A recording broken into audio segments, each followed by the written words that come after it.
not a lot of hang time in the fall for these guys to ripen up. We grow these hardy varietals that really work well with our climate. It was my biggest learning curve coming into the wine industry, was learning about what Nova Scotia can grow.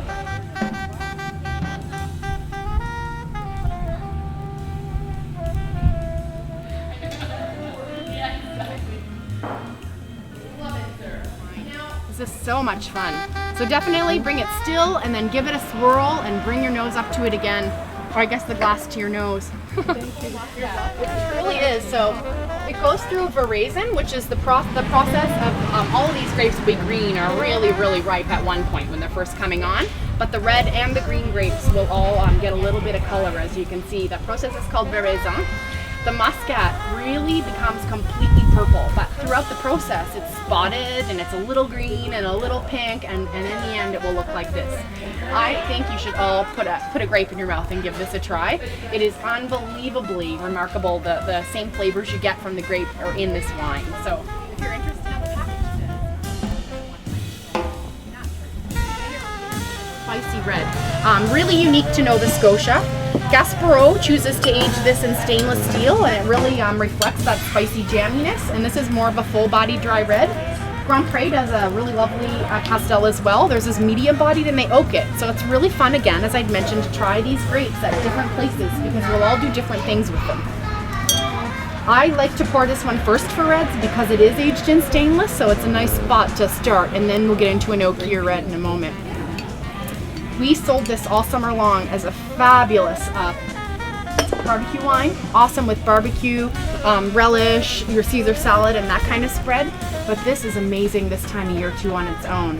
One gentleman on our last group said this reminds me of glühwein or glühwein, a mulled wine. It's got those kind of spicy, jammy qualities, and you can see why people would gravitate to this time of year.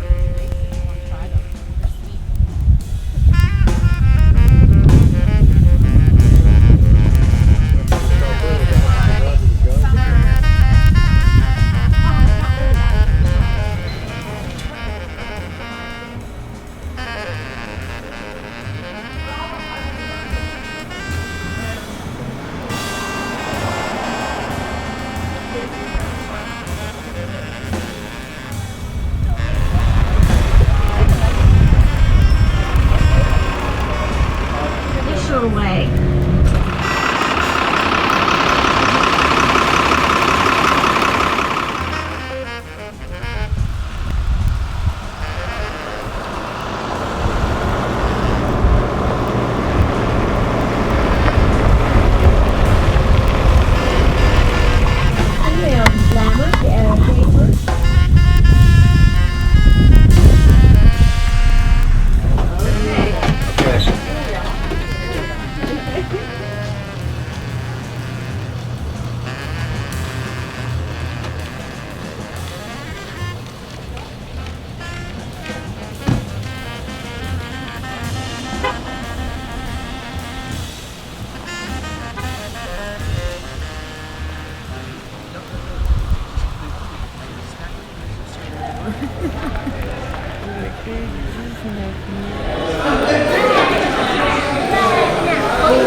Fresh, crisp, acidic, 5 different white grapes go into making it.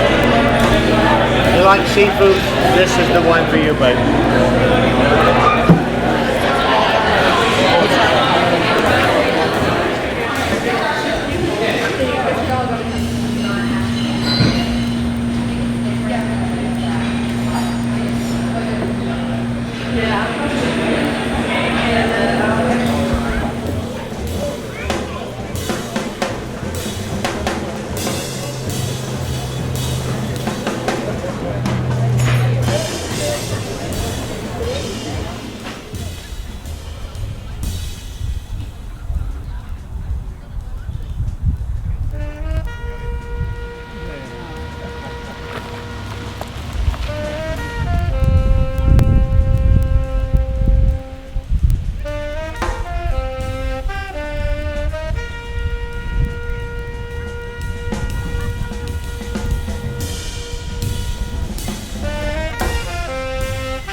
So that's kind of exciting, you know, considering that there's, 16 wineries here in this province. It really does speak to a really vigorous wine industry here, which, 10 years ago really wasn't, quite so vigorous. Well, it was much smaller, only 4 or 5 wineries here. That's an extraordinary amount of growth in a relatively short period of time.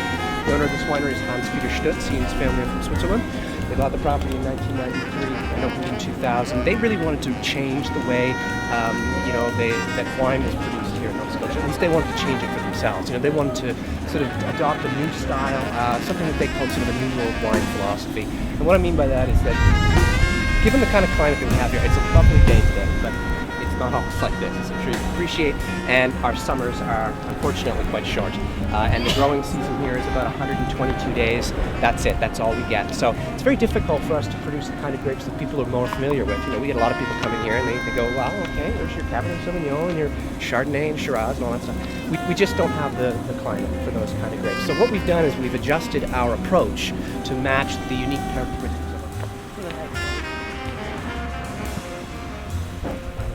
You can see a lot of the grapes are gone here. Most of them are white. The whites don't take as long to mature here, fortunately, so we're able to harvest those fairly quickly. As you can see, there's still some reds on the vines. We want to leave them on as long as we possibly can because we want to make sure that we're getting the right sugar levels, and it's only through exposure to heat and sunshine that we can do that. So typically the reds are usually the last ones we harvest. This is a pretty small operation here. You can see for yourself. This is about, I would say, 15 acres. We have 40 in total, 15 more in the Gaspereau Valley, and then there's 6 in Cannon. So in total, we probably produce about 6,500 cases of wine a year, which is just under 100,000 liters. For us, this is important because everything is done by hand here, and our goal really is to concentrate more on the quality and consistency of the wines. The family is very, they're very specific about the way they want to sort of enhance the reputation of Nova Scotia wines in general. Again, is by really working on quality control, and the sort of the less product we have, or the more we focus on that as opposed to quantity, the easier it is to get those quality control measures in place and then to sort of execute them efficiently. So, we're not really interested too much in size here. We're more interested in concentrating again on the quality of the grapes and their consistency over the course of successive seasons. You can see we've got some netting up here.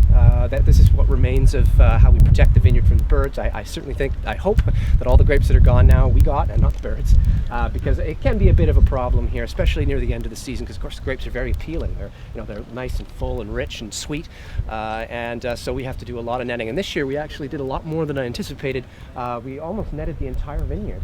We have some other methods that we use as well to kind of just protect our investment from birds and animals. We use a sound system. Yesterday they were firing off little sort of firecrackers to scare off the birds and stuff. So, we're just trying to it's just a little battle of wits with the animals for about a week or two so that we can, get the grapes and get out. Now, there's actually a second season for us, a second harvest for us, usually in late December, early January. This is when we harvest our ice wine grapes.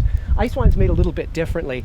Normally in October, probably the second or third week. Again, it kind of depends on the season. We'll be out here harvesting the majority of our vineyard, but we're actually going to leave some of the grapes on the vines. Usually it's one of 3 varietals, and they're all white: Vidal, Muscat, or Ortega. Sometimes all 3 if we're lucky enough. We'll leave those grapes on the vines until usually late December or early January. The temperature has to be -8 to -10. That's the critical element that we have to be aware of there. And then we pick the grapes when they're frozen, press them down in the press room, and then we get this really wonderful, sweet, concentrated juice that we use as the foundation of the ice wine. And Nova Scotia ice wines are known across the world. And I'm not kidding, we get lots of tourists from all over the world, particularly in Asia, China, Korea, Japan, where ice wine's very difficult for them to make. They come here and they just go wild for Canadian ice wine. So there's certainly a lot of cachet, I think, involved in having a sort of traditional Canadian ice wine. And Nova Scotia, there you go.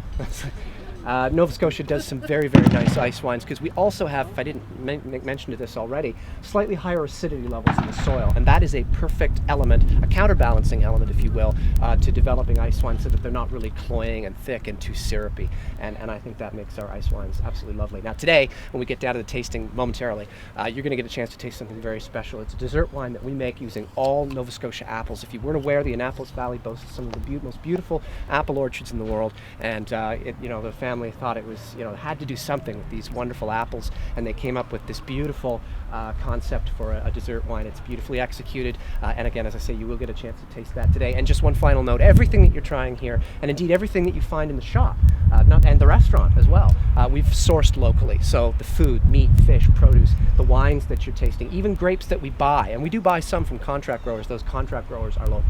So we're really focusing on, exploring what Nova Scotia can showcase. And that's kind of fun for guests and visitors too, because, it's kind of fun to be able to go to a winery and experience something special, as opposed to something that you've probably maybe already experienced before.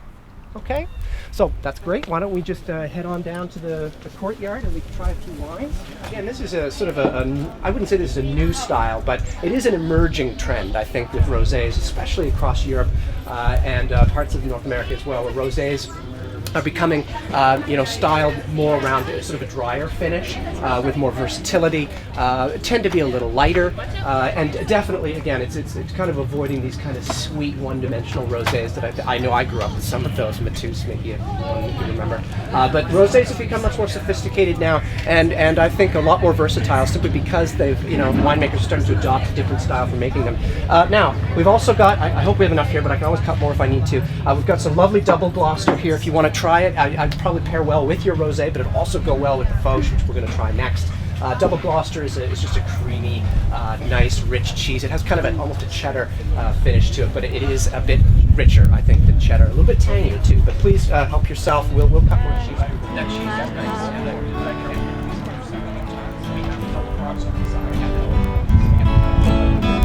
Without saying a word, you light up the dark.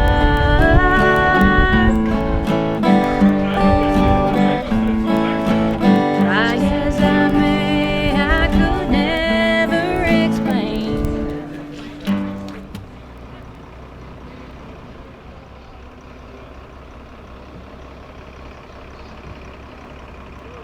Lots of people were commenting, and it was good. Yeah. Oh, very good.